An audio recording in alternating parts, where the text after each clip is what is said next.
Songo, Chief Executive of Inuka Kenya and publisher of The Elephant. And today I'm both an observer from my organization and also an agent here at the Tallying Center. What's your general feel about this year's election? Also about the voter apathy that's been around. What do you feel about it, and how do you think it will affect other future voting sessions for Kenya? Also, do you think the voter apathy is a silent demonstration of a sort, or it's just a basic thing that's happened now because we've done elections for a few years now, and maybe a new generation, maybe also this year was less civic and citizen education. How do you feel about that, and has it been an aspect? Young Kenyans have not turned out. That is combined with what is a low voter turnout. Not participating, when people choose not to participate in a democratic process, that is also a choice. It's also saying something. And I think we have to search within ourselves to listen loudly to what they are saying.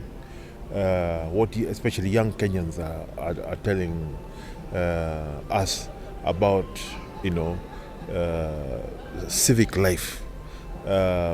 When I first voted, 1992, I had just started working. I'd come out of university, and we lined in the sun outside Holy Family Basilica for hours, very quietly, police pushing us around.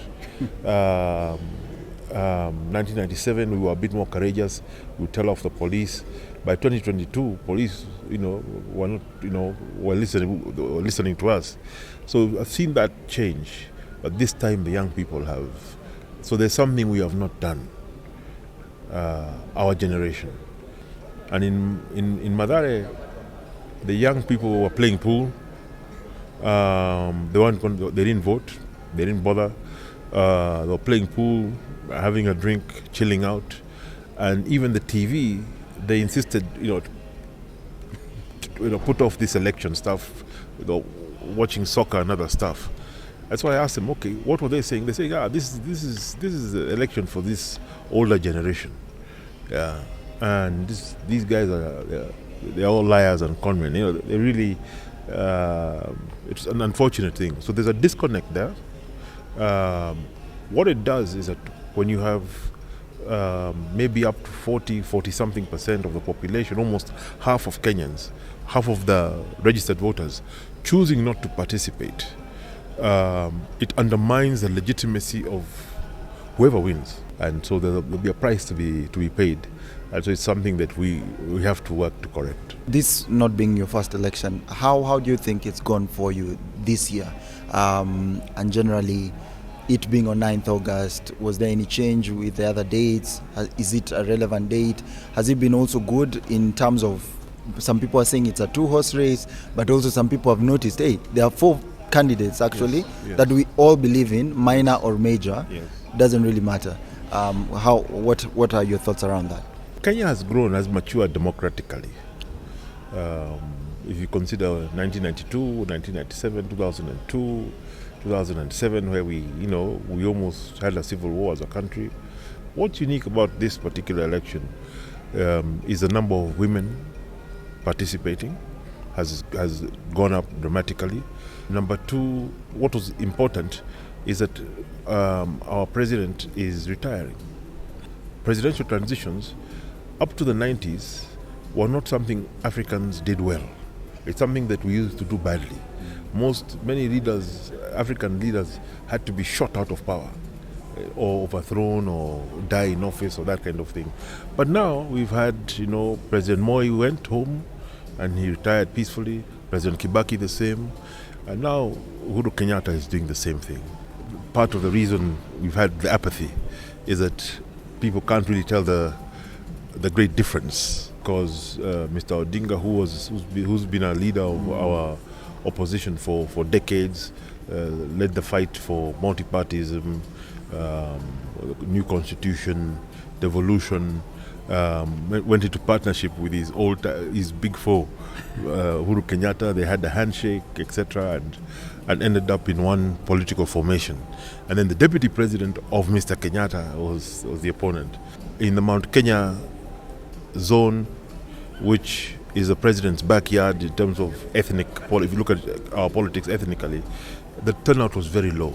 It's a region which was supporting the deputy president, who's from the Kalenjin community. So I would like to think that we're beginning to see the breaking down of our ethnic model of politics. The deputy president campaigned on bottom up, hustler versus dynasty, populist agenda, and whatever you think about it, it was an agenda. It was a populist agenda, but it was an agenda.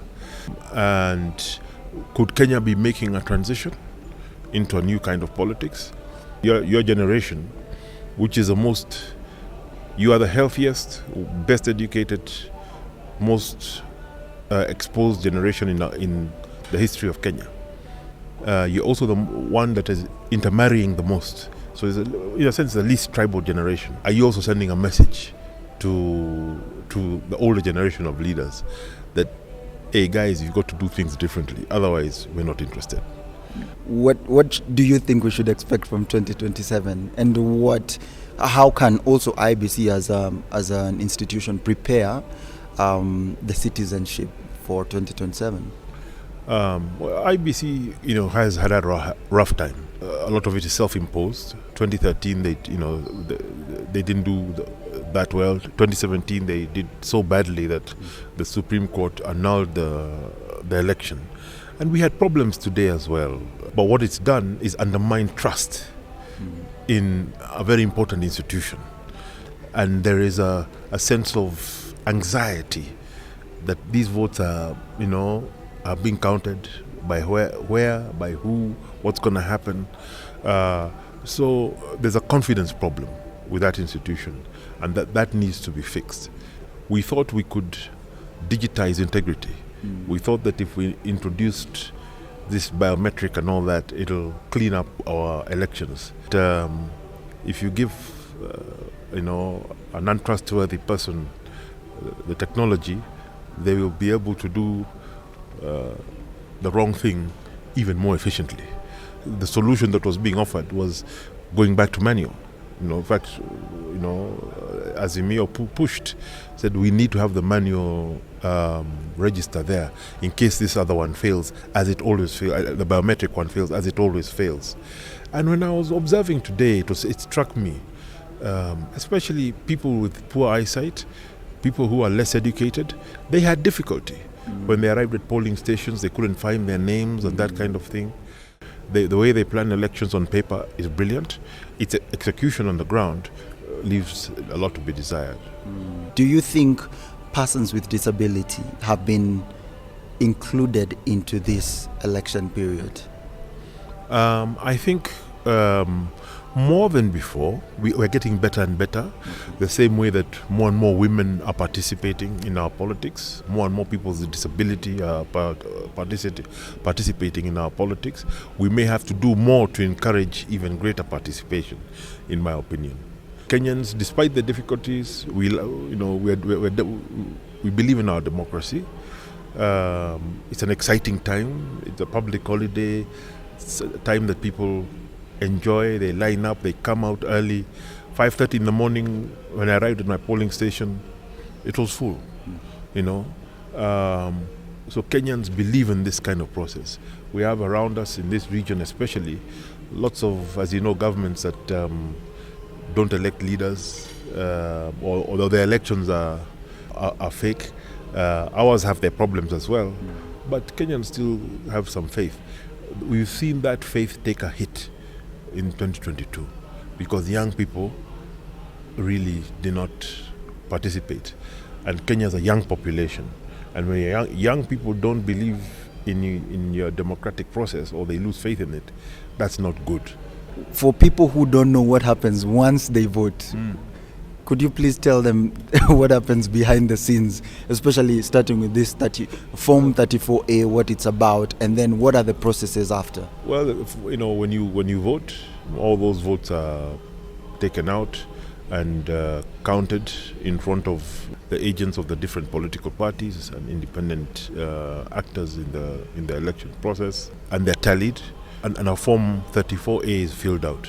And once all the agents are happy and the presiding officer they are happy, they all sign it. That becomes Form 34A.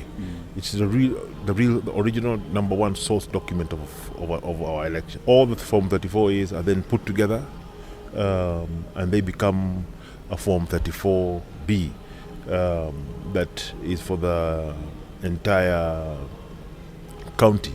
And the Form 34Bs are then aggregated once again into a Form 34C here that becomes the ultimate final result of the election nationally. You've heard everything that we say, ladies and gentlemen, and please continue joining us as we continue with the days and knowing how exactly what happens when you put your vote. After that, what happens? This is a behind the scenes. Thank you very much. My name is Ohiga K. Muturi for Let's Create Africa. Thank you.